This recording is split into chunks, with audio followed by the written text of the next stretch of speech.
नमस्कार साथियों, मेरा नाम सिद्धि है और आप मुझे सुन रहे हैं मेरे यूट्यूब चैनल सिद्धि सर पे। देखिए, आज हम लोग एक नया सीरीज़ शुरू कर रहे हैं जिसमें हम लोग हिस्ट्री को 3 लेक्चर में कंप्लीट करेंगे और ये पूरी तरह से एग्जाम ओरिएंटेड होगा। तो चलिए स्टार्ट करते हैं। देखिए, सबसे पहले हिस्ट्री को समझने के लिए हमें क्रोनोलॉजी को समझना बहुत ज़रूरी है। तो यहाँ देखिए, हम लोग पूरे इंडियन हिस्ट्री को एक लाइन से हम देखते हैं, जो इंपॉर्टेंट इवेंट्स हुए हैं उसको एक एक करके देखेंगे। देखिए 2500 BC, देखिए ईसा पूर्व को हम लोग BC कहते हैं, ठीक है। 2500 BC को ये हड़प्पा काल स्टार्ट होता है, जिसको हम लोग सिंधु घाटी सभ्यता भी कहते हैं। यह भारत की पहली शहरी सभ्यता है और इसको कांस्ययुगीन सभ्यता भी कहते हैं। उसके 1500 से ईसा पूर्व से, मतलब 1500 BC से 1000 BC तक इसको पूर्व वैदिक काल कहते हैं, पोस्ट वैदिक एज, और या इसका एक नाम और है ऋग वैदिक काल कहते हैं, ठीक है। और हमारे पास, हम सब जानते हैं, हमारे पास 4 वेद हैं, ऋग्वेद, सामवेद, यजुर्वेद और अथर्ववेद। अब हम 1000 BC से 500 BC के बीच को हम लोग उत्तर वैदिक काल कहते हैं और इसी के दौरान महाजनपदों की स्थापना हुई थी। साथ ही साथ इसको हम लोग दूसरे शहरी चरण का विकास के रूप में भी देखते हैं। फिर 600 BC से 325 BC के बीच महाजनपद काल कहते हैं। इसमें 16 राज्यों के साथ विशेष राजतंत्र स्थापित हुए।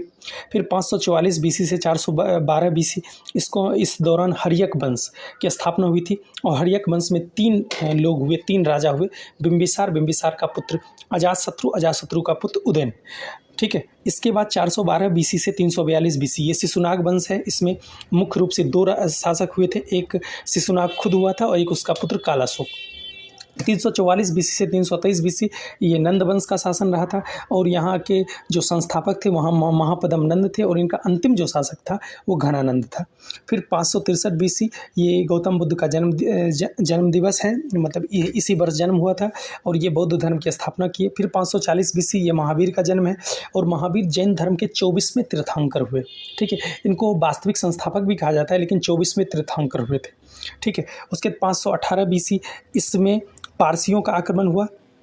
फिर 483 BC ये प्रथम बुद्ध परिषद को हम लोग कई संगतियाँ भी कहते हैं, तो प्रथम बुद्ध संगति ये राजगीर में हुई थी। फिर 383 BC में द्वितीय बुद्ध परिषद हुई, जो वैशाली में हुई। फिर 326 में मेसोडोनियाई आक्रमण हुआ, ठीक है। और ये हम कह सकते हैं ग्रीक और भारत के बीच में पहला सीधा संपर्क था, ठीक है। इसके बाद हम 250 BC में कहेंगे। 250 BC में तृतीय बुद्ध परिषद हुआ, जो पाटलिपुत्र में हुआ, जो आज पटना है, ठीक है। अब यहाँ पर हम लोग देखते हैं मौर्य काल को। मौर्य काल जो स्टार्ट होता है 322 BC में स्टार्ट होता है। 322 से 185 BC तक पूरा का पूरा मौर्य है, ठीक है। अब उसके बाद हम लोग ये देख सकते हैं 322 से 298 तक चंद्रगुप्त मौर्य का शासन रहा, ठीक है। 298 से 273 तक बिंदुसार का। फिर 273 से 232 तक अशोक का और फिर 232 से 185 ईस्वी तक ये बाकी उत्तरवर्ती मौर्य है। और अंतिम जो शासक हुआ मौर्य वंश का वो था बृहदत्त, ठीक है। फिर 185 से 73 BC के बीच में शुंग वंश की स्थापना हुई। शुंग वंश के संस्थापक पुष्यमित्र शुंग थे। ये मौर्यों के यहाँ पे सेनापति थे और इन्होंने ही अंतिम जो मौर्य शासक था बृहदत्त, उसकी हत्या करके खुद शासक बन गए थे। फिर 73 BC से 28 BC के बीच कण्व वंश की स्थापना हुई। वासुदेव ने इस वंश की स्थापना की। फिर 60 BC से 225 BC ये सातवाहन वंश रहे, ठीक है। इन्होंने अपना राजधानी पैठान, जो महाराष्ट्र में है, इसमें बनाया। फिर 2 BC में इंडो यूनानी, मतलब यूनानियों ने भारत पे आक्रमण किया था, तो अब हम लोग इंडिया हर चीज़ को क्या कहते हैं, एक्सेप्ट कर लेते हैं, तो फिर वो मिल के बन गए इंडो यूनानी, ठीक है। तो उसमें कौन था, मिंडारडर था, ठीक है। फिर 1 BC से 4 ईस्वी, अब देखिए ये हम लोग प्लस में आ गए हैं 1 2 3 4 में ना। ये शक था, शक में रुद्रदामन था, ठीक है। उसके बाद 1 BC से 1 ईस्वी के बीच में पारसी भी, मतलब कई चीज़ें साथ साथ चल रही थी। फिर 1 ईस्वी से 4 BC के बाद कुषाण में सबसे पॉपुलर कनिष्क हुआ। फिर 72 में जो, अब ये ईस्वी सन को हम लोग AD बोलेंगे, ठीक है। जैसे ईस्वी पूर्व को हम BC कहते थे, तो ईस्वी सन को AD बोलेंगे। 72 AD को चतुर्थ बौद्ध संगति 3 पहले हो चुकी थी। चतुर्थ जो हुआ वो कश्मीर में हुआ, तृतीय कहाँ हुआ था, पाटलिपुत्र में हुआ था। अब हम लोग 3 BC से 3 AD के बीच में संगम काल रहा, ठीक है। और संगम सम्मेलन में अगर पूछा जाए 3 मुख्य रूप से शासक थे, चेर, चोल और पांडे, ठीक है। अब 319 ईस्वी से 540 ईस्वी के बीच की बात की जाए तो ये गुप्त काल का समय है, ठीक है। और गुप्त में अगर हमसे कभी पूछा जाए ऑर्डर बहुत इंपॉर्टेंट इनका है, तो सबसे पहले संस्थापक श्रीगुप्त थे, फिर चंद्रगुप्त प्रथम हुए, फिर समुद्रगुप्त, फिर चंद्रगुप्त द्वितीय, जिनको विक्रमादित्य की उपाधि ली, और फिर कुमारगुप्त, फिर स्कंदगुप्त, ठीक है। तो ये और गुप्त साम्राज्य को हम लोग भारत का स्वर्णिम युग भी कहते हैं, ठीक है। इसमें कला और साहित्य में बहुत ज़्यादा विकास हुआ था। मंदिर निर्माण की नागर शैली भी इसी समय का देन है। अब फिर कहते हैं 550 ईस्वी से 647 ईस्वी, ये वर्धन वंश था। वर्धन वंश में सबसे प्रमुख जो शासक हुए हर्षवर्धन हुए। ये 606 से मतलब 606 से 647 के बीच में इन्होंने शासन किया, ठीक है। और इसी बीच कन्नौज और प्रयाग सभा का आयोजन हुआ। ह्वेनसांग जो था वो हर्षवर्धन के ही शासनकाल में भारत आया था। फिर 543 से 755 ईस्वी, ये बातापी ये चालुक्य इस बीच में शासन किए और यहीं पे बिसरा कला का विकास हुआ। फिर 575 से 897 ये कांची के पल्लव का शासन रहा और इसमें द्राविड़ शैली जो मंदिर निर्माण की एक शैली, मंदिर निर्माण की कई शैली हमें पढ़ना है, पंचायतन शैली, नागर शैली, द्राविड़ शैली, तो उसी में द्राविड़ शैली का विकास इसी समय हुआ। अब हम लोग मध्यकालीन भारत में प्रवेश करते हैं। देखिए 750 से 1150, 750 से 1150 ईस्वी के बीच में पाल का शासन रहा और ये इनकी राजधानी थी मुंगेर थी, मुंगेर जिसको अंग भी पहले कहा जाता था और ये बिहार में है, ठीक है। 752 से 973 ईस्वी के बीच राष्ट्रकूटों का शासन रहा और ये इन्होंने मालखेर में अपनी राजधानी बनाई। 730 से 1036 के बीच में प्रतिहारों का शासन रहा और इन्होंने पश्चिमी भारत पे शासन किया। फिर 712 पहला सफल मुस्लिम आक्रमण, ठीक है, और ये किसने किया था? मोहम्मद बिन कासिम ने किया था भारत पे। उसके बाद कहते हैं 850 से 1279 के बीच में चोल का शासन रहा और इन्होंने अपनी राजधानी तंजौर बनाई थी, ठीक है।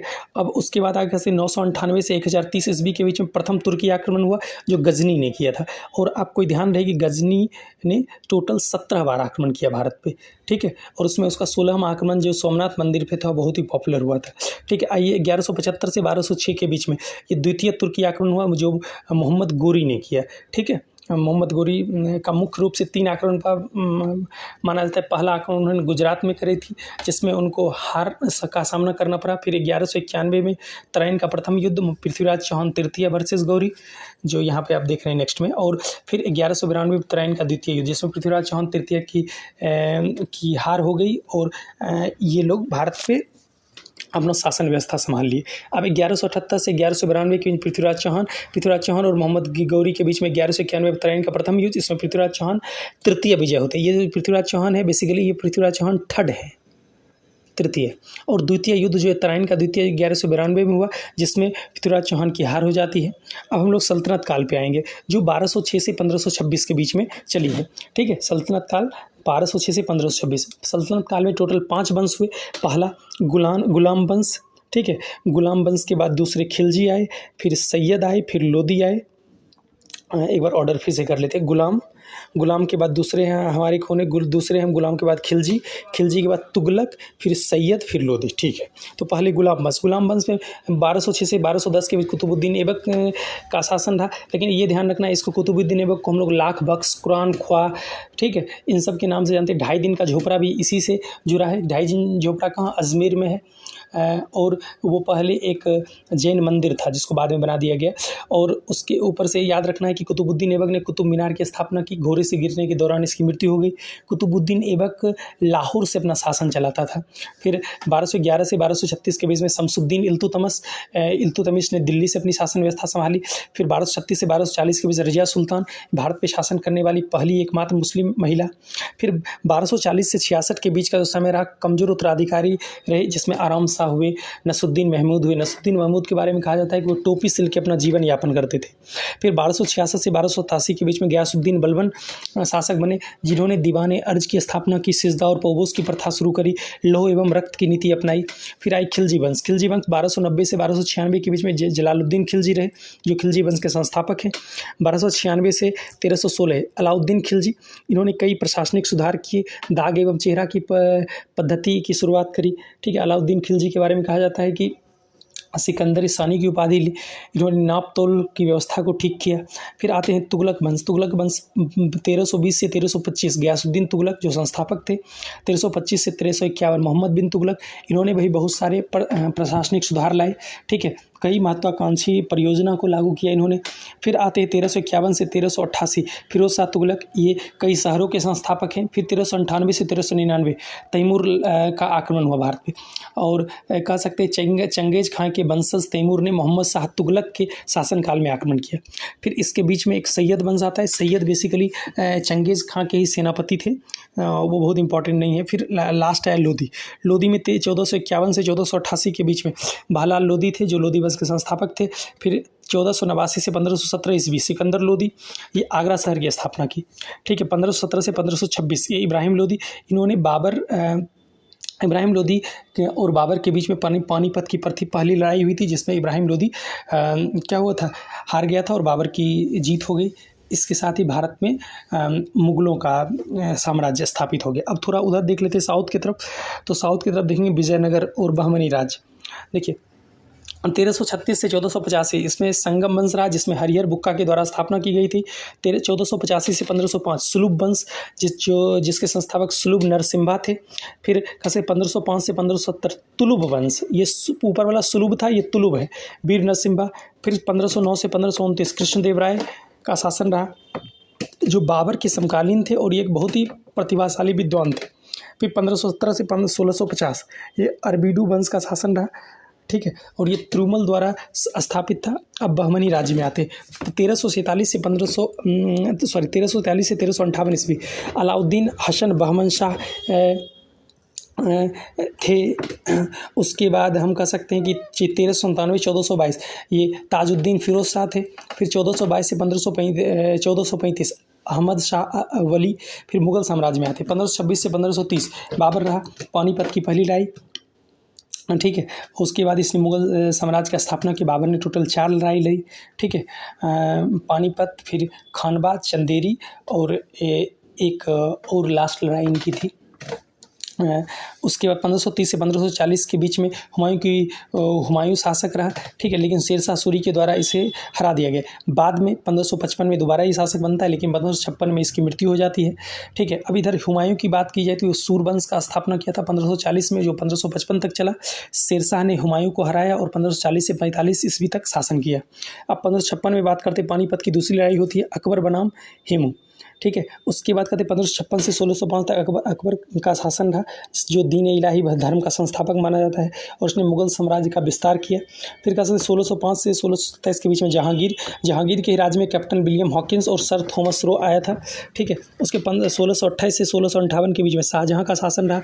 मुगल साम्राज्य एवं कला और स्थापत्य का उत्कृष्ट समय कहा जाता है।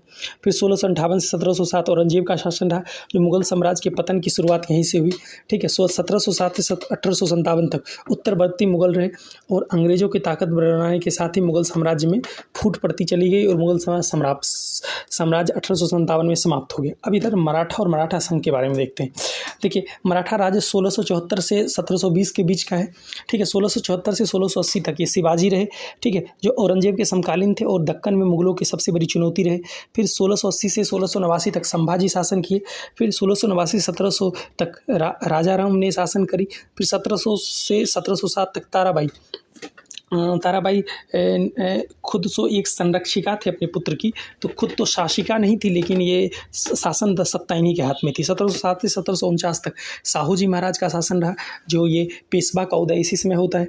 ठीक है, जैसे देखिए 2 पद होते थे, एक पेशवा और एक राजा वाला पद। ठीक है, लेकिन धीरे धीरे पेशवा ज़्यादा मजबूत होता चला गया और ये राजा वाला जो पद था वो कमज़ोर होता चला गया। अब आते हैं पेशवा मतलब मंत्री, महामंत्री जैसा पद कुछ। 1713 से 1720 में बालाजी विश्वनाथ, जिसको प्रथम पेशवा कहा जाता है। 1720 से 1740 तक बाजीराव प्रथम। फिर उसके बाद कहते 1740 से 1761 बाजीराव, और 1761 ईस्वी में फिर पानीपत की तृतीय लड़ाई होती है। देखिए, पानीपत की पहली लड़ाई बाबर और इब्राहिम लोदी, द्वितीय लड़ाई अकबर हेमू, तृतीय लड़ाई अहमद शाह अब्दाली और मराठा के बीच में, और इसमें मराठा की हार हो जाती है। और फिर 1761 से 1818 ईस्वी के उत्तरवर्ती शासक हुए मराठा के। अब यहाँ देखते हैं आंग्ल मराठा युद्ध। देखिए 1775 से 1782 के बीच में प्रथम आंग्ल मराठा युद्ध हुआ, जिसमें ब्रिटिशर्स की हार हो गई। 1803 से 1806 के बीच में द्वितीय आंग्ल मराठा वार हुआ, जिसमें मराठा की हार हुई और उसने सहायक संधि पर हस्ताक्षर कर दिए। फिर 1817 से 1818 तृतीय आंग्ल मराठा युद्ध हुआ, मराठा की निर्णायक रूप से हार हो गई। अब आते हैं हम लोग आधुनिक भारत में। देखिए, आधुनिक भारत में 1717 से 1727 मुर्शीद कुली खान, ये बंगाल की राजधानी मुर्शिदाबाद से स्थानांतरित की गई। फिर 1727 से 1739 ये सुजाउद्दीन शासक रहा। फिर 1739 1740 सरफराज खान शासक रहा। 1740 से 1756 अलीवर्दी खान शासक रहा। फिर 1756 से 1757 सिराजुद्दौला शासक बना। और इसी के समय प्लासी की लड़ाई होती है। प्लासी की लड़ाई में जो दूसरी तरफ से अंग्रेज की तरफ से होता है लॉर्ड रॉबर्ट क्लाइव होता है, ठीक है। और इस युद्ध में हार जाते हैं बंगाल के सिराजुद्दौला, ठीक है। अब 1757 के से 1760 के बीच मीर जाफ़र को शासक बनाया जाता है, जो मीर जाफ़र सिराजुद्दौला का सेनापति था। इसी के धोखे के कारण सिराजुद्दौला हार गया था, ठीक है। अब 1760 के बाद मीर जाफ़र को हटा के उसके दामाद मीर कासिम को शासक बनाया जाता है। और मीर कासिम के समय ही बक्सर का युद्ध होता है और इसमें अंग्रेज जीत जाते हैं। और इस युद्ध में अवध, बंगाल और मुग़ल तीनों की संयुक्त सेना हार जाती है। अब आते हैं हम लोग मैसूर की थोड़ी चर्चा कर लेते हैं। मैसूर में टोटल मैसूर ने 4 लड़ाइयाँ लड़ी। तो मैसूर में 1761 से 1782 के बीच में हैदर अली का शासन रहा और ये बहुत ही वीर शासक थे हैदर अली। और आधुनिक मैसूर राज्य की स्थापना इन्होंने ही करी थी। 1766 से 69 के बीच में प्रथम आंग्ल मैसूर युद्ध हुआ, हैदर अली ने अंग्रेजों को हराया। 1780 से 1784 द्वितीय आंग्ल मैसूर युद्ध हुआ, हैदर अली की सर आयरकूट के हाथों पराजय हो गई। फिर हम कह सकते हैं 1782 1799 की टीपू सुल्तान शासक था और द्वितीय युद्ध जारी रहा ये हैदर अली की मृत्यु के बाद भी। और 1790 से 1792 तृतीय आंग्ल मैसूर युद्ध हुआ। टीपू ने आधे से अधिक राज्य को जीत लिया। उसके अलावा कहते हैं 1799 में चतुर्थ, ये टीपू ने नहीं, टीपू से होना चाहिए यहाँ पे। इसमें टीपू सुल्तान की लगभग हार हो गई थी तृतीय में। और चतुर्थ आंग्ल मैसूर युद्ध में टीपू सुल्तान की मृत्यु हो गई, ठीक है। ये था। उसके बाद आगे हम लोग पंजाब में देखेंगे। तो पंजाब में 1792 से 1839 महाराजा रणजीत सिंह का शासन रहा और सिख शासन की स्थापना हुई। 1845 से 1846 के बीच प्रथम आंग्ल सिख युद्ध हुआ, सिख पराजित हो गए। फिर 1848 से 1849 द्वितीय आंग्ल सिख युद्ध हुआ, डलहौजी ने पंजाब का विलय कर लिया। अब यूरोपियों का आगमन हम लोग देखते हैं। देखिए 1498 पुर्तगाली ईस्ट इंडिया कंपनी की स्थापना होती है, कोचिंग और गोवा में मुख्यालय स्थापित किया। 1600 में ब्रिटिश ईस्ट इंडिया कंपनी की स्थापना होती है, जो कि मद्रास, कलकत्ता और बम्बई में। फिर 1602 में Dutch east India company Pulicat और नागापट्टनम में। 1616 में डेनिश ईस्ट इंडिया कंपनी जो सेरमपुर में। फिर 1664 में French east India company Pondicherry में। अब कर्नाटक युद्ध देख लेते हैं। देखिए 1746 से 1748 के बीच प्रथम आंग्ल फ्रांस युद्ध, जिसे एक्सला चैपल की संधि होती है। 1749 से 1754 द्वितीय आंग्ल फ्रांस युद्ध, जिसे पांडिचेरी की संधि होती है। 1758 1763 तृतीय आंग्ल फ्रांस युद्ध, पेरिस की संधि। 1857 प्रथम भारतीय स्वतंत्रता संग्राम युद्ध, इसमें सामाजिक, धार्मिक और आर्थिक कारण इसके रहे, ठीक है। फिर 1885 में भारतीय राष्ट्रीय कांग्रेस की स्थापना हुई ए.ओ. ह्यूम के द्वारा। फिर 1885 से 1905 के द्वारा नरमपंथी काल रहा, जिसमें दादा भाई नौरोजी, सुरेंद्रनाथ बनर्जी का वर्चस्व रहा। लेकिन 1905 से 1917 के बीच में चरमपंथी काल आ गया, जिसको हम लोग एक्सट्रीमिस्ट कहते हैं, जिसमें लाल बाल पाल तो ये लोग मुखर होकर सामने आए और अरविंदो घोष का प्रभुत्व रहा। फिर 1905 में बंगाल विभाजन होता है, जो कर्जन के द्वारा बंगाल विभाजन की घोषणा करी जाती है। 1905 से 1908 के बीच स्वदेशी आंदोलन चलता है। तो आंदोलन अब चालू हो गया, बहुत इंपॉर्टेंट होता है, याद कर लीजिए। फिर इसमें स्वदेशी आंदोलन में क्या था, विदेशी वस्तुओं का बहिष्कार था। फिर 1906 में मुस्लिम लीग का गठन होता है। 1906 में INC का कलकत्ता मतलब इंडियन नेशनल कांग्रेस का कलकत्ता सत्र होता है, ठीक है। और कह सकते हैं इसमें स्वराज को लक्ष्य बनाया गया था। 1907 में सूरत विभाजन हुआ, नरम फिर पूरे भारत में आंदोलन का विस्तार पे प्रश्न था, ठीक है। और फिर 1909 मार्ले मिंटो सुधार आता है, मुस्लिमों के लिए पृथक निर्वाचन की शुरुआत यहीं से हो जाती है। 1915 से 1916 के बीच में होम रूल आंदोलन, बाल गंगाधर तिलक और एनी बेसेंट इस चीज़ को चलाती हैं, दोनों मिलकर। 1916 में लखनऊ समझौता, कांग्रेस और मुस्लिम लीग के मध्य समझौता हुआ। 1916 में दूसरा लखनऊ सत्र होता है, कांग्रेस में चरमपंथियों का दोबारा प्रवेश, ये 1907 में गए, 1916 में दोबारा आ गए। फिर अब गांधी जी का एज शुरू होता है। गांधी जी के बारे में देखते हैं। 1893 में गांधी जी का जन्म होता है। 1914 तक दक्षिण अफ्रीका में गांधी जी 1893 से 1914 के बीच का जो समय है, ये गांधी जी अफ्रीका में थे और नेटल इंडियन कांग्रेस की स्थापना की थी। अंग्रेजों की ज्यादतियों के खिलाफ सत्याग्रह और CDM चलाया था, ठीक है। 1915 से 1948 के बीच में भारत में गांधी जी आते हैं। 1915 में मुंबई पहुंचते हैं, प्रथम 2 वर्ष भारत में भ्रमण किया और किसी भी राजनीतिक आंदोलन में भाग नहीं लिया। 1917 में चंपारण अभियान, नील की खेती के किसानों के समर्थन में आए। फिर 1918 में अहमदाबाद में प्रथम भूख हड़ताल, 1918 में खेरा प्रथम असहयोग आंदोलन, फिर 1919 में रॉलेट सत्याग्रह, रॉलेट एक्ट और जालियांवाला बाग नरसंहार के खिलाफ किया। फिर 1920 से 22 असहयोग और खिलाफत आंदोलन चलाया। 1924 में बेलगांव सत्य, जिसमें गांधी जी कांग्रेस के अध्यक्ष नियुक्त हुए, और ये पहली और आखिरी बार। 1930 से 1934 नागरिक अवज्ञा आंदोलन, ठीक है, जिसको सविनय अवज्ञा आंदोलन कहते हैं। इसमें दांडी यात्रा से शुरू हुआ था, इसके दौरान गांधी इरविन पैक्ट भी हुआ, ठीक है। फिर 3 गोलमेज सम्मेलन हुआ था, जिसमें पहले और तीसरे में ना ही गांधी जी भाग लिए ना ही कांग्रेस ने भाग ली, लेकिन द्वितीय गोलमेज सम्मेलन में भाग लेते हैं और सविनय अवज्ञा आंदोलन फिर से चालू करते हैं वहाँ से लौट के आने के बाद। और अम्बेडकर जो थे वो तीनों में शामिल हुए थे, प्रथम द्वितीय तृतीय तीनों गोलमेज सम्मेलन में, ठीक है। जिन्ना भी तीनों में शामिल हुए थे। फिर 1940 से 41 के व्यक्तिगत सत्याग्रह चला। तो ये पूछा था व्यक्तिगत सत्याग्रह किस आंदोलन के बाद चला, तो यही सविनय अवज्ञा आंदोलन या नागरिक अवज्ञा आंदोलन के बाद। फिर 1942 में भारत छोड़ो आंदोलन, जिसमें करो या मरो की नारा गांधी जी ने दिया था। अब हम लोग इस दौरान महत्वपूर्ण घटनाएं देख लेते हैं। देखिए 1919 रॉलेट एक्ट हुआ, गांधी जी ने रॉलेट एक्ट सत्याग्रह का आह्वान किया। फिर 1919 में जालियांवाला बाग नरसंहार। 1920 से 22 खिलाफत और असहयोग आंदोलन, जिसमें हिंदू मुस्लिम एकता पे बल दिया गया। 1922 में चौरी चौरा कांड हुआ, जिसमें गांधी जी ने NCM वापस ले लिया।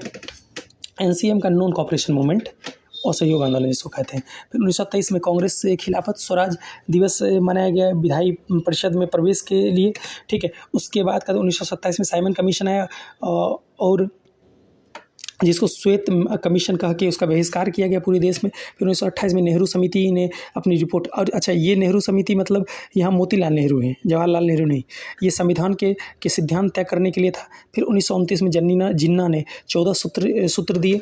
फिर 1929 में लाहौर सत्र। अब देखिए लाहौर सत्र में यहाँ पे आ गए, अब लाहौर सत्र में थे हमारे जवाहरलाल नेहरू, और यह पूर्ण स्वराज का मांग किया गया था। 1930 में नागरिक अवज्ञा आंदोलन, जिसमें दांडी मार्च गांधी जी ने किया। 1931 में गांधी इरविन पैक्ट हुआ था, गांधी जी ने दूसरे गोलमेज सम्मेलन में इस पैक्ट के बाद भाग लिया। 1931 में लंदन में दूसरा गोलमेज सम्मेलन आयोजित हुआ। 1932 में सांप्रदायिक पंचायत हुआ। फिर 1932 में ही पूना समझौता हुआ, पूना पैक्ट गांधी जी और अंबेडकर जी के बीच में। फिर 1935 में भारत सरकार अधिनियम, जिसको हम लोग कहते हैं अनंतिम स्वायत्त। फिर 1937 में कांग्रेस के 18 महीने का शासन शुरू हुआ। फिर 1939 से 45 द्वितीय विश्व युद्ध हुआ, और इसी में शामिल होने के लिए अंग्रेजों ने कहा था, जिसके कारण कांग्रेस ने इसे इस्तीफा दे दिया कांग्रेस मंत्रियों ने 1939 में। अब 1940 आता है अगस्त प्रस्ताव। लीलित गो ने द्वितीय विश्व में भारत की सहायता लेने के लिए आग्रह किया था, लेकिन इसको बहिष्कार कर दिया गया। फिर 1941 में व्यक्तिगत सत्याग्रह हुआ। 1942 में क्रिप्स मिशन। 1942 भारत छोड़ो आंदोलन। 1943 गांधी जी ने 21 दिन का उपवास शुरू किया। 1944 CR सूत्र दिया गया। 1945 बेबेल योजना और शिमला समझौता। 1945 INA मुकदमा। 1946 RIN रेटिंग विद्रोह। 1946 कैबिनेट मिशन। 1946 अंतरिम सरकार का गठन। 1946 संविधान सभा का गठन। 1947 इटली का घोषणा। 1947 में माउंटबेटन योजना, और 1947 में भारत स्वतंत्रता अधिनियम 1947। इस तरीके से हमने हड़प्पा से जो जर्नी शुरू करी वो भारत की आज़ादी में ख़त्म की। अब हम लोग देखते हैं सिंधु घाटी सभ्यता एकदम अच्छे से। देखिए सिंधु घाटी सभ्यता क्या है। जॉन मार्शल जो एक अंग्रेजी पुरातत्ववेत्ता थे, ठीक है, सिंधु घाटी सभ्यता शब्द का प्रयोग करने वाले पहले विद्वान थे। सभ्यता का विकास 2500 ईसा पूर्व से 1750 ईसा पूर्व के बीच में हुआ। अब अगर भौगोलिक विस्तार देखा जाए तो ये कुछ इस प्रकार से है। सिंधु घाटी सभ्यता पश्चिम में सुतकांगडोर, जो कि अब बलूचिस्तान अर्थात पाकिस्तान में है, से पूर्व में आलमगीरपुर तक, और उत्तर में ये मुंड जो कि जम्मू कश्मीर में है, मांडा लिखा जाता है, से दक्षिण में डायमाबाद मतलब महाराष्ट्र तक फैली हुई है। अगर हम लोग पूरी तरीके से देखें तो ये इसका पूरा का पूरा क्या है, ग्राफ है, आप इसको देख सकते हैं। देखिए ऊपर में यहाँ जम्मू कश्मीर है, ठीक है। अगर हम लोग इसको देखें तो अगर इधर देखें तो इधर J&K जम्मू कश्मीर है, ठीक है। उसके दक्षिण में कहाँ है, दक्षिण में आपका महाराष्ट्र है, ठीक है। तो यहाँ पर हम लिख सकते हैं महाराष्ट्र, ठीक है। इधर पूरब में हमारा क्या है, पूर्व में हम कह सकते हैं यूपी है, आलमगीरपुर यूपी, और इधर हम कह सकते हैं पाकिस्तान है, ठीक है। अब ये इसका पूरा फैलाव है किसका, तो ये हमारा पूरा फैलाव है सिंधु घाटी सभ्यता का, ठीक है। ये है, आप इस ग्राफ में भी देख सकते हैं। देखिए इधर आपका आलमगीरपुर ये है, ठीक है। उसके बाद इधर जम्मू कश्मीर है, इधर आपका पाकिस्तान है, और इधर आपका महाराष्ट्र है। यही बटा हुआ है हमारा पूरा का पूरा। इस तरीके से आप बाढ़ देख सकते हैं, ये पूरा फैला हुआ है, पूरा इधर अफ़गानिस्तान तक पूरी फैली हुई है। ठीक है, अब यहाँ पर देख लेते हैं कि प्रमुख शहर क्या क्या मिले यहाँ पे। तो देखिए शहर में जैसे हड़प्पा जो कि अभी पाकिस्तान में है, ये रावी नदी के किनारे था और यहाँ से 6 अनाजों की एक पंक्ति मिली थी, मतलब 6 अलग अलग अनाज मिले और देवी माता की यहाँ पर मातृ देवी थी, उनकी मूर्ति मिलती है। फिर मोहनजोदड़ो जो कि पाकिस्तान में है, ये सिंधु नदी के किनारे है। ठीक है, यहाँ से अनाज मिला, बृहत स्नानागार मिला, पशुपति महादेव की मूर्ति मिली, दाढ़ी वाले आदमी की मूर्ति मिली, एक नर्तकी का कांस्य की मूर्ति मिली। ठीक है, लोथल ये गुजरात में है, जो भोगवा नदी के किनारे मिला, बंदरगाह उसके बाद कह सकते हैं दोहरी कब्रगाह मिली, टेराकोटा की 80 मूर्तियाँ मिली। फिर कह सकते हैं चुनहरो, ये पाकिस्तान में है, जो सिंधु नदी के किनारे, यहाँ बिना दुर्ग का शहर मिला। ठीक है, फिर धौलावीरा जो गुजरात में है, ये सिंधु नदी के किनारे है, 3 भाग में विभाजित शहर था। फिर कालीबंगा जो कि राजस्थान में है, ये घग्गर नदी के किनारे है, जुते हुए खेत का प्रमाण मिलता है। बनावली जो कि हरियाणा में है, ये घग्गर नदी के किनारे है।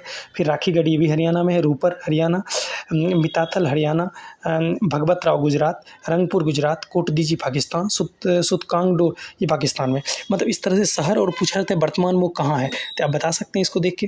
फिर और जैसे सुको ताडा, ये भी पाकिस्तान में। अब शहर योजना और संरचना की थोड़ी बात कर लेते हैं। देखिए शहर योजना की ग्रिड प्रणाली थी, ठीक है, जो शतरंज के बोर्ड की तरह ग्रिड प्रणाली में थी। ईंट की पंक्तियां वाले स्नानागार और सीढ़ियों वाले कुएं के साथ आयताकार घर पाए जाते हैं। पकी हुई ईंटों का इस्तेमाल किया गया था बनाने के लिए। भूमिगत जल निकासी व्यवस्था थी और किलेबंद दुर्ग थे। ठीक है, अब सिंधु घाटी सभ्यता में कृषि की बात की जाए तो हिंडन मतलब कि कपास, प्रमुख व्यापार जो कपास का उत्पादन था। उसके बाद चावल भूसी के साक्ष्य भी मिले हैं। गेहूं और जौ की खेती प्रमुख रूप से पाई गई है। लकड़ी के खंभों का प्रयोग, उन्होंने लोहे के औजार की कोई जानकारी, मतलब लकड़ी के खंभे का यूज होता था, लोहे का कोई इस समय जानकारी नहीं थी। पशुपालन कहा जाए तो बैल, भैंस, बकरी, भेड़ और सुअर का पालन ये लोग करते थे। गधे और ऊँट का प्रयोग बोझा ढोने के लिए करते थे। हाथी और गेंडे की जानकारी थी। ठीक है, सुतकांगडोर कहाँ पे है, पाकिस्तान में घोड़ों के अवशेष और मोहनजोदड़ो और लोथल के घोड़ों का साक्ष्य प्राप्त हुआ है, लेकिन सभ्यता घोड़े पर केंद्रित नहीं थी। ठीक है, अब हम लोग प्रौद्योगिकी और शिल्प कला की बात कर लें, मतलब तो टेक्नोलॉजी की क्या थी। तो देखिए कांस्य देखिए कांस्य कोई तत्व नहीं है, कांस्य बेसिकली तांबा और टिन का मिश्रण है। ठीक है, मतलब एक मिश्र धातु कह सकते हैं। तो कांस्य जो है तांबे और टीन से बना हुआ है, इसका व्यापक प्रयोग दिखा। फिर पत्थर के औजारों का प्रचलन था। कुम्हार द्वारा निर्मित पहियों का पूर्ण उपयोग देखने को मिलता है। अब यहाँ पर और क्या कर सकते हैं, तो और हम ये कह सकते हैं कि बर्तन, आभूषण, सोने के आभूषण, नाव बनाने की चीज़ें, फिर ईंट बिछाने आदि के व्यावसायिक प्रमाण मिले हैं। ठीक है, फिर अब आगे हम लोग और क्या देख सकते हैं कि और सिंधु घाटी सभ्यता से रिलेटेड क्या क्या बातें थी। तो आप कहते हैं अनाज और वजन और माप, सील्स, यूनिफॉर्म स्क्रिप्ट की उपस्थिति व्यापार के महत्व की प्रतीक है। मतलब देखिए कुछ अनाज दिखे, वजन करने वाली चीज़ें दिखी, इससे ये पता चलता है कि वहाँ पर लोग व्यापार करते थे।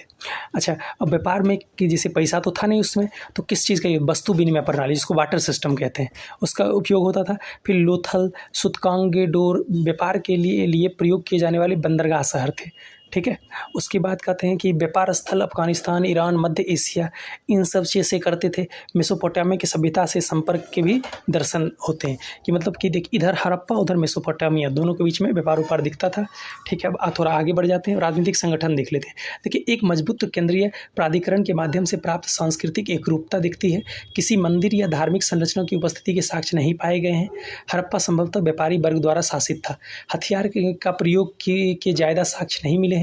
धार्मिक प्रथाएं की बात की जाए, देवी माता की टेराकोटा की मूर्तियां देखने को मिलती है। पल्लू और योनि पूजा का प्रमाण मिला है। पशुपति महादेव की मूर्ति और उनके पैर के पास 2 हिरण, ये पूछते हैं कितने जानवर मिले थे, 2 हिरण, 1 हाथी, 1 बाघ, 1 गेंडा और 1 सांड की मिली थी। ठीक है, तो ये चीज़ हो गई। पेड़ और पशु पूजा, देखिए पीपल और पेड़ की पूजा के साक्ष्य मिले थे। गेंडे के रूप में 1 सींग वाले यूनिकॉर्न और कुबर वाले सांड की पूजा सामान्य रूप से दिखती है। भूत और आत्माओं को भगाने के लिए ताबीज़ का प्रयोग ये लोग करते थे। अब हड़प्पा की लिपि देखते हैं, तो यहाँ देखिए, यहाँ जो हड़प्पा की लिपि थी वो पिक्टोग्राफिक थी, मतलब पिक्चर के माध्यम से चीज़ों को कहते थे। ठीक है, लेकिन अब तक इसकी व्याख्या नहीं की जा सकी है। ठीक है, उसके बाद 2 पत्थर पर मिलती, ये पत्थरों पे मिलती है और कुछ केवल कुछ शब्द ही प्राप्त हुए, मतलब मेनली डायग्राम बनाए हुए हैं, कुछ शब्द मिले हैं, लेकिन उसको पढ़ ही नहीं जा सके क्योंकि स्क्रिप्ट नहीं पता है। ठीक है। हड़प्पा की लिपि भारतीय उपमहाद्वीप की सबसे पुरानी लिपि है। अब थोड़ा सा आगे देख लेते हैं। वजन और मापन में क्या था, तो व्यापार और वाणिज्य आदि में निजी संपत्तियों के खातों की जानकारी रखने के लिए मानकीकृत भार और मापन की इकाई का उपयोग होता था। तौल की इकाई 16 के गुणज में थी। ठीक है। उसके हड़प्पा में मिट्टी के बर्तन, पेड़ों और गोलों की आकृति सहित अच्छी तरह निर्मित मिट्टी के बर्तनों की तकनीक अवेलेबल थी। लाल रंग के बर्तन पर काला रंग का डिजाइन का चित्रण था। सील्स का प्रयोग व्यापार या पूजा के लिए किया जाता था। सील्स पर भेड़, भैंस, सांड, बाघ आदि के चित्र पाए जाते थे। चित्र की बात की जाए तो एक नग्न महिला की कांस्य की प्रतिमा और दाढ़ी वाले आदमी की सेल खटी प्रतिमा मिलती है। फिर टेराकोटा मूर्तियाँ की बात की जाए, टेराकोटा आग में पकी मिट्टी, खिलौना या पूजा की वस्तुओं के रूप में उपयोग होता था। ठीक है। अब आगे और कहा जाता है कि हड़प्पा में पत्थर के भारी काम देखने को नहीं मिला। तो पत्थर के कलात्मक कार्यों को दर्शाता है, मतलब थोड़ा ज़्यादा भारी काम नहीं मिला, लेकिन उससे डायग्राम मिला तो उससे ये दिखता है कलात्मक कार्य होते थे। उत्पत्ति, परिपक्वता और पतन की बात करें, पुरानी हड़प्पा बस्तियाँ नीचे का सिंध प्रांत, बलूचिस्तान और कालीबंगा में फैला हुआ था। इसका जो एज हम देख सकते हैं 1900 ईसा पूर्व से 2500 ईसा पूर्व के बीच था। और सभ्यता के पतन के तो कई कारण बताए जाते हैं। ठीक है। जैसे कहा जाता है कि निकट में कारीगरी स्थान लगातार बढ़ता चला गया, उससे ख़त्म हो गए, या फिर बाढ़ का कारण हो सकता है, भूकंप हो सकता है। ठीक है। या फिर आर्यों के हमले में ये लोग नष्ट हो गए। अब लेकिन ज़्यादा प्रमाणिक बाढ़ ही माना जाता है। ठीक है। तो अब इसके बाद कहा था, इसके बाद का शहरी चरण क्या हुआ हड़प्पा के बाद का, हम इसमें कहा जाता है कि उप सिंधु सभ्यता आई, या फिर कहा जाता है कि प्राथमिक ताम्र सभ्यता थी, या फिर बाद की हड़प्पा सभ्यता के विभिन्न चरण में सभ्यता को मतलब कहते हैं कि ये धीरे धीरे सभ्यता विनाश के तरफ चली गई। अब हम लोग इसके बाद हड़प्पा जब समाप्त होता है तो हम लोग अब नेक्स्ट देखते हैं वैदिक सभ्यता। देखिए वैदिक सभ्यता को हम लोग 2 पार्ट में मानते हैं, एक पूर्व वैदिक, एक उत्तर वैदिक। पूर्व वैदिक का जो एज होता है वो 1500 ईसा पूर्व से 1000 ईसा पूर्व के बीच में होता है। तो कहा जाता है कि 1500 ईसा पूर्व में जो आर्य थे, तो इस दौरान आर्य भारत आए। ठीक है। और ये माना जाता है कि ये मध्य एशिया से ये चल के भारत की तरफ आए थे। ठीक है। अब ये जो पूरा रीजन था जहाँ आर्य आके बसे, ये 7 नदियों की धरती के नाम से जानता है, सप्त सैंधव प्रदेश। ठीक है। आर्यों का उनके स्वदेशी निवास से संघर्ष हुआ, और आर्यों के प्रमुख जिन्होंने उसे ज़बरदस्ती से उन्होंने दस्यु कहा जाता है, मतलब यहाँ पे जो मानिए आर्य आए तो यहाँ के जो लोकल लोग थे उनसे आर्यों का मुठभेड़ हुआ और उसमें आर्य विजय हुए, और फिर जो लोग यहाँ के लोकल थे उनको दास बना दिया। ठीक है। सप्त सिंधु को ऋग्वेद में प्रदर्शित किया गया है। सिंधु सर्वोत्तम नदी थी, जबकि सरस्वती अथवा नदी तरंत ऋग्वेद की नदियों में सर्वश्रेष्ठ थी।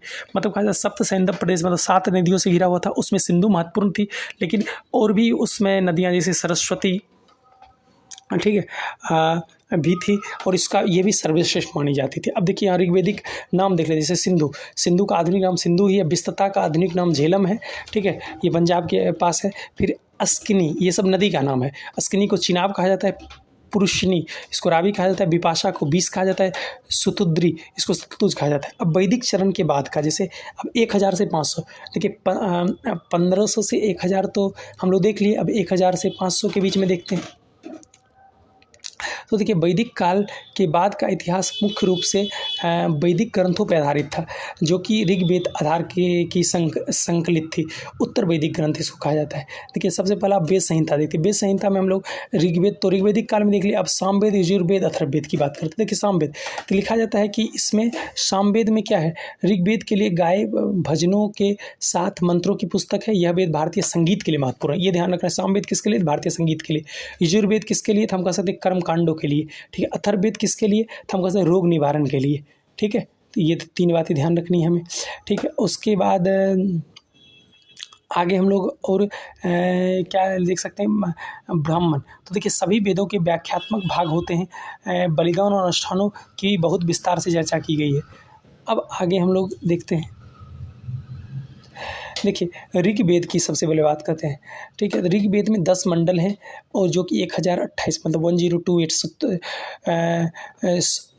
श्लोकों में विभक्त हैं। ठीक है। उसके तृतीय मंडल में गायत्री मंत्र, जो देवी सावित्री को संबोधित किया जाता है, और सूर्य देवता के लिए भी कहा जाता है। ठीक है। अब उसके बाद कहा जाता है कि और यहाँ पर बहुत कुछ जानने वाला नहीं है, ठीक है। अब कहते हैं आरण्यक, ब्राह्मणों से संबंधों को समाप्त करते हुए तपस्वियों तथा वनों में रहने वाले छात्रों के लिए मुख्य रूप से लिखी गई पुस्तक को आरण्यक भी बोला जाता है। उपनिषद, वैदिक कालों के अंत में प्रदर्शित होने पर उन्होंने अनुष्ठान की विलोचना की और सही विश्वास और ज्ञान पे प्रकाश डाला उपनिषद की मदद से। नोट, सत्यमेव जयते मुंडकोपनिषद से लिखा था, इंपॉर्टेंट है, ये ध्यान रखना है, ठीक है। वैदिक साहित्य की बात करते हैं। बाद में वैदिक युग के बाद बहुत सारे वैदिक साहित्य विकसित किए गए जो संहिताओं से प्रेरित थे, जो स्मृति साहित्य का पालन करते थे और श्रुति शब्दों की और परंपराओं के ग्रंथों में लिखा गया था। स्मृति परंपरा में महत्वपूर्ण ग्रंथों को निम्न भागों में विभाजित किया गया। सबसे पहले वेदांग, वेदांग में देखिए वेदांग हमारे पास 6 हैं। सबसे पहले शिक्षा, शिक्षा में स्वर विभाजन होता है। कल्पसूत्र, कल्पसूत्र रसम रिवाज के बारे में बताया गया है। और उसके बाद आगे हम लोग कह सकते हैं कि कल्पसूत्र में 3 है, सुलभा सूत्र है, गृह सूत्र है, धर्म सूत्र है। फिर नंबर 3 वेदांग कहेंगे व्याकरण, नंबर 4 निरुक्त, नंबर 5 छंद, नंबर 6 ज्योतिष, ठीक है। अब हम लोग स्मृतियों की बात करेंगे। स्मृति 6 हैं, ठीक है। मनुस्मृति, फिर नारद स्मृति है, यज्ञवल्क्य स्मृति है, पराशर स्मृति है, बृहस्पति स्मृति है, कात्यानाथ स्मृति है। मनुस्मृति एक ध्यान रखना है, ठीक है। महाकाव्य में 2 हैं, रामायण और महाभारत। पुराण हम कहते हैं 18 हैं, 18 उपपुराण भी हैं, ठीक है। तो अब 18 महापुराण जो हैं उसके अंदर ब्रह्मा, सूर्य, अग्नि, शैव, वैष्णव जैसे विशिष्ट देवताओं के कार्यों को समर्पित है। इसमें भागवत पुराण, मत्स्य पुराण, गरुड़ पुराण आदि सभी शामिल हैं। 18 उपपुराण है, इसके बारे में कम जानकारी उपलब्ध है। उपवेद की बात करते हैं। उपवेद में 4 हैं, ठीक है। कौन कौन? आयुर्वेद, गंधर्व वेद और अथर्ववेद और धनुर्वेद, ठीक है। आयुर्वेद दवा के लिए, गंधर्व वेद संगीत के लिए, अथर्ववेद विश्वकर्मा और धनुर्वेद तीरंदाजी के लिए। अब कहते हैं 7 दर्शन या भारतीय दार्शनिक विद्यालय, भारतीय दार्शनिक विद्यालय में हम लोग मेनली 6 को ले सकते हैं। संख्या, योग, न्याय, वैशेषिका, मीमांसा और वेदांत। अब हम लोग बौद्ध धर्म और जैन धर्म के बारे में देखिए। सबसे पहले बौद्ध धर्म, जैन धर्म क्यों उत्पत्ति हुई इसकी, ठीक है। कहते हैं ब्राह्मण नामक जो पुरोहित वर्ग था उनका लगातार प्रभुत्व बढ़ता जा रहा था, ठीक है। और कहा जा रहा है कि महावीर और गौतम बुद्ध दोनों क्षत्रिय कुल के ही थे। तो वैदिक बलिदानों और खाद्य पदार्थों के लिए मवेशियों की अंधाधुंध हत्याएं ने नई कृषि अर्थव्यवस्था को अस्थिर कर दिया था। जो खेती करने के लिए मवेशियों पर निर्भर थे, बौद्ध धर्म और जैन धर्म दोनों इस हत्या के विरुद्ध खड़े हो गए। ऐसे देखिए बलि प्रथा जो थी, इसके कारण पशुओं की बहुत ज़्यादा हत्या हो रही थी, ठीक है। एक ये हो सकता है। दूसरा, पंच चिन्हित सिक्का का प्रचलन और व्यापार एवं वाणिज्य में वृद्धि के साथ शहरों के विकास ने वेश्याओं का महत्व को बढ़ा दिया, जो अपनी स्थिर स्थिति में सुधार करने के लिए एक नए धर्म की तलाश में थे। जैन धर्म और बौद्ध धर्म उनकी ज़रूरतों को सुलझाने में सहायता की। नए प्रकार की संपत्ति से सामाजिक असमानताएं पैदा हो गई थी और आम लोग अपनी जीवन के प्रारंभिक स्वरूप में जाना चाहते थे। वैदिक धर्म की जटिलता और अधःपतन में वृद्धि हुई। जैन धर्म और बौद्ध धर्म और वैदिक धर्म के बीच अंतर, जो मौजूदा वर्ण व्यवस्था का कोई महत्व नहीं देता था, उन्होंने अहिंसा के सुसमाचार का प्रचार किया। उन्होंने ब्राह्मण द्वारा निंदित धन उधारताओं सहित वैश्यों को शामिल किया। वे साधारण नैतिकताओं और तपस्वी जीवन को पसंद करते थे। बौद्ध धर्म देखिए, गौतम बुद्ध और बौद्ध धर्म। गौतम बुद्ध का जन्म 563 ईसा पूर्व में कपिलवस्तु के निकट लुम्बिनी नामक स्थान पर हुआ था। शाक्य वंश के राजा के यहाँ हुआ। उनकी माता कौशल वंश की राजकुमारी थी। 29 वर्ष की आयु में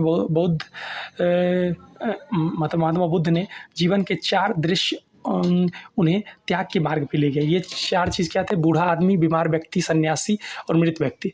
अब देखिए घटना कुछ देखते हैं। जैसे जन्म का स्थान जो था लुम्बिनी था, इसको कमल और साँठ इसका प्रतीक है। महावीर निष्क्रमण इसको घोड़ा इसका प्रतीक है।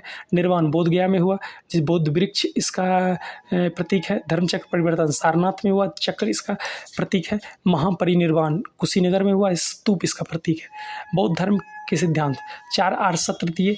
दुख, जीवन दुखों से भरा है। समुदाय, ये दुखों के कारण होते हैं। निरोध, ये रोके जा सकते हैं। निरोधगामिनी प्रतिपदा, दुखों की समाप्ति का मार्ग। अष्टांगिक मार्ग, उन्हें सामयिक दृष्टि, सामयिक संकल्प, सामयिक वाणी, सामयिक कर्मांत, सामयिक आजीव, सामयिक व्यायाम, सामयिक स्मृति, सामयिक समाधि। अब सीधो मध्य मार्ग, विलासिता और मितव्यता दोनों का त्याग। उसके कहते हैं त्रिरत्न दिए, बुद्ध, धर्म और संघ। बौद्ध धर्म की मुख्य विशेषताएं और इसके प्रसार का कारण। देखिए, बौद्ध धर्म को ईश्वर और आत्मा पर विश्वास नहीं था। महिला की संघ में प्रविष्ट स्वीकृत थी। जाति और लिंग से पृथक संघ सभी के लिए खुला था। पाली भाषा का प्रयोग किया गया जो आम लोगों के बीच बुद्ध सिद्धांतों के प्रसार में मददगार सिद्ध हुई। अशोक ने बौद्ध धर्म को अपनाया और इसे मध्य एशिया, पश्चिम एशिया और श्रीलंका में फैलाया। बौद्ध सभाएं। प्रथम परिषद 483 ईसा पूर्व में राजा अजातशत्रु के संरक्षण में बिहार के राजगढ़, जिसको राजगीर कहा जाता है, के पास सप्तर्णी गुफाओं में आयोजित की गई। प्रथम परिषद के दौरान उपाली द्वारा 2 बौद्ध साहित्य विनय और सुत्त पत्रिका संकलित किए गए। द्वितीय परिषद वर्ष 383 ईसा पूर्व में राजा कालाशोक के संरक्षण में वैशाली में आयोजित की गई। तृतीय परिषद 250 ईसा पूर्व में राजा अशोक महान के संरक्षण में पाटलिपुत्र में आयोजित की गई। तृतीय परिषद के दौरान अभिधम्म पत्रिका को जोड़ा गया जो बौद्ध धर्म के पवित्र ग्रंथ त्रिपिटक को संकलित किया गया। चतुर्थ परिषद वर्ष 78 ईस्वी में राजा कनिष्क के संरक्षण में कश्मीर में के कुंडल वन में आयोजित की गई। चतुर्थ परिषद के दौरान हीनयान और महायान को विभाजित किया गया। अब बुद्ध धर्म का महत्व और प्रभाव देखिए। सबसे पहले हम लोग साहित्य देखेंगे। त्रिपिटक था जिसमें सुत्त पिटक, विनय पिटक और अभिधम्म पिटक था। सुत्त पिटक जो बुद्ध के का वचन था। विनय पिटक मठ का कोड था, ठीक है। उसके कह सकते हैं अभिधम्म पिटक ये बेसिकली बुद्ध के धार्मिक प्रवचन था। अब मिलिंद पन्नो ये मिंदार और संत नागसेन के बीच का संवाद है, ठीक है। दीपा वाष्म और महावाष्म ये श्रीलंका के महान इतिहास थे। अश्वघोष के द्वारा बौद्ध चरित्र की रचना की गई, ठीक है। अब संप्रदाय की बात करते हैं। हीनयान और महायान। हीनयान ये निर्वाण प्राप्ति की गौतम बुद्ध की वास्तविक शिक्षाओं में विश्वास रखते थे। ये मूर्ति पूजा में विश्वास नहीं रखते थे। हीनयान पाठ में पाली भाषा का प्रयोग करते थे। महायान इनका मानना था निर्वाण गौतम बुद्ध की कृपा और बोधिसत्व के से प्राप्त किया जा सकता है और न कि उनकी शिक्षा का पालन करके। ये मूर्ति पूजा में विश्वास करते थे।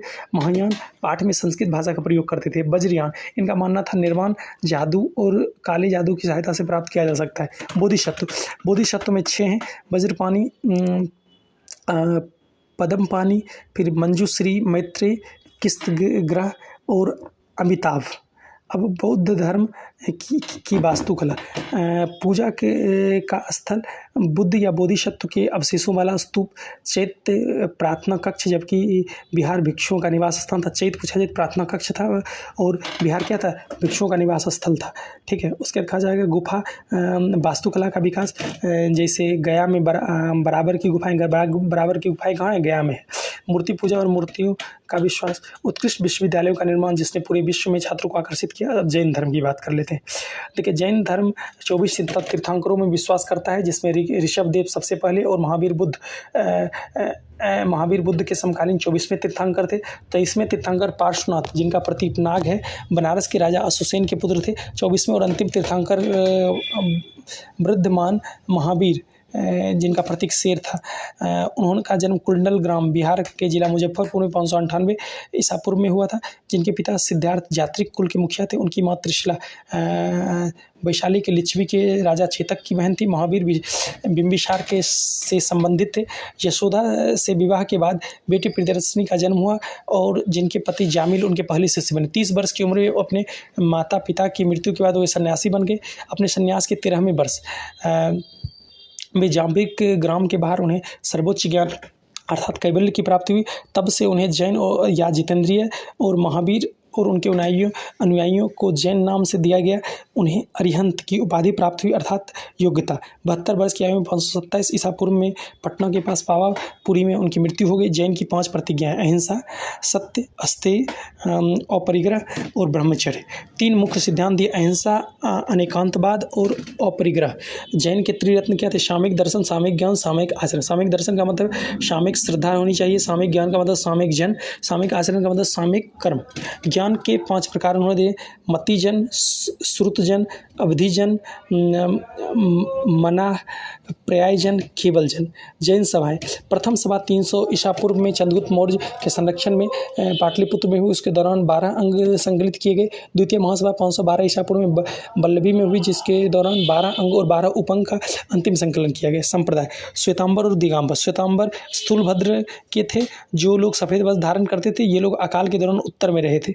दिगंबर भाद्रबाहु के थे और ये मगध अकाल के दौरान डेक्कन और दक्षिण में भिक्षुओं का पलायन हो गया था और ये नग्न रहते थे। जैन साहित्य की बात करेंगे। जैन साहित्यकार प्रकृति का प्रयोग करते थे जो संस्कृत का प्रयोग की तुलना में लोगों के लिए एक आम भाषा थी। इस प्रकार जैन धर्म लोगों के माध्यम से दूर हो गया। महत्वपूर्ण साहित्यिक कार्य इस प्रकार है। 12 अंग, 12 उपअंग, 10 परिकरण, 6 छेद सूत्र, 4 मूल सूत्र, 2 सूत्र ग्रंथ। संगम साहित्य का भाग भी जैन विद्वानों की देन थी। महाजनपद, हर्यक वंश, शिशुनाग वंश और नंद वंश। अब महाजनपद काल की शुरुआत करते हैं। लोहे के औजारों का विस्तृत प्रयोग और कृषि अर्थव्यवस्था के विकास के कारण गंगा के मैदान के बड़े क्षेत्रीय राज्यों का निर्माण हुआ। लोगों की जनपद या क्षेत्र के प्रति गहरी निष्ठा थी। इन राज्यों का बौद्ध या जैन साहित्य में जिक्र किया गया था। इनमें राजतंत्रात्मक और प्रजातंत्र दोनों प्रकार की व्यवस्था शामिल थी। 16 महाजनपद की बात करें। मगध पहला जो पटना, गया और नालंदा जिला तक फैली थी। इसकी प्रथम राजधानी राजगिरी थी, बाद में राजधानी पाटलिपुत्र बनी। अंग या बंग ये दूसरी थी, ठीक है, जिसकी राजधानी चंपा थी। उसके बाद मल्ल, हम कह सकते हैं ये गोरखपुर के आसपास का रीजन था जिसकी राजधानी कुशीनगर थी। चौथा वत्स कह सकते हैं जो इलाहाबाद या मिर्ज़ापुर का रीजन है, इसकी राजधानी कौशाम्बी थी। काशी जो बनारस थी, इसकी राजधानी वाराणसी थी। उसके बाद हम आगे और सकते कौशल जो अयोध्या थी, इसकी राजधानी श्रावती थी, ठीक है। उसके कहते बज्जी जो मुजफ्फरनगर या वैशाली का रीजन था, ठीक है। उसके बाद कह सकते हैं कुरु, ये वर्तमान में दिल्ली का रीजन है जिसकी राजधानी इंद्रप्रस्थ थी। मत्स्य देश जो कि हमारा भरतपुर, जयपुर, अलवर का रीजन था, इसकी राजधानी विराटनगर थी।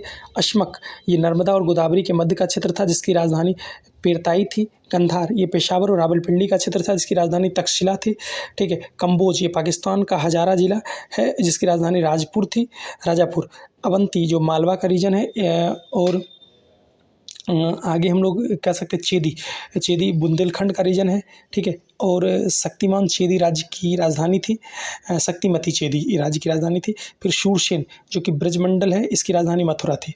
अब कहते हैं 16 महाजनपद का स्रोत, देखिए अंगुत्तर निकाय है, ठीक है। महावस्तु, भगवती सुट्टा जो जैन साहित्य है। तो देखिए बौद्ध साहित्य और जैन साहित्य से ही 16 महाजनपद की जानकारी मिलती है। बौद्ध साहित्य में अंगुत्तर निकाय और महावस्तु है और जैन साहित्य में भगवती सुट्टा है। हम लोग वंशज देख लेते हैं। देखिए सबसे पहला वंश है हर्यक वंश। देखिए हर्यक वंश के संस्थापक बिंबिसार थे। 540 से 492 ईसा पूर्व तक इन्होंने शासन किया। हर्यक मगध में बिंबिसार द्वारा स्थापित नए राजवंश का नाम था। इसे सेनिया भी कहा जाता था, जो भारत में नियमित और अस्थायी सेना रखने वाला प्रथम भारतीय था। बिंबिसार